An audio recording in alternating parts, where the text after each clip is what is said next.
m'appelle Pierre-Henri Collus, j'ai 29 ans, je suis de la promotion 2006 du MAI et aujourd'hui je suis en charge des achats chez Universal Music à Paris. La spécificité dans cette entreprise, c'est qu'il y a aussi tout un aspect créatif. C'est une activité où il y a des labels qui ont recours à des prestations qui sont très typiques de cette industrie. C'est-à-dire les studios d'enregistrement, les entreprises qui font du clip vidéo, les designers. Donc moi, je m'occupe de ça aussi. Et je vous avoue que ça correspond énormément à ce que j'attendais de ma vie professionnelle. C'est-à-dire que j'aime beaucoup la musique, j'aime cette industrie.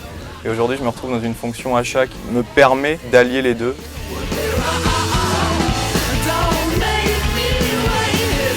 Le MAI a cette capacité à donner à ses étudiants une vraie ouverture d'esprit. On a tout au long de l'année des intervenants qui viennent de cultures différentes et ça donne à chacun des étudiants une perception différente du monde de l'entreprise. Ça montre que ce n'est pas parce qu'on maîtrise des méthodes que forcément on sera bon, mais que c'est plus parce qu'on sera adaptable, qu'on réussira à parler la langue de l'autre.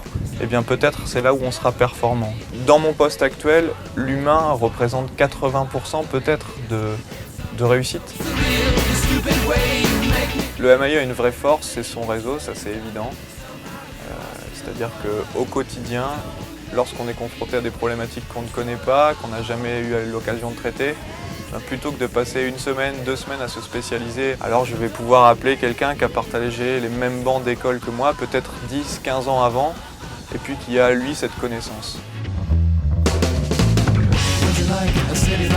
Le réseau il s'anime aussi le soir, c'est-à-dire que tous les mois, tous les 2 mois, l'association des anciens du MAI essaye de donner un petit peu de vie, de peps et d'aller au-delà des simples relations entre étudiants.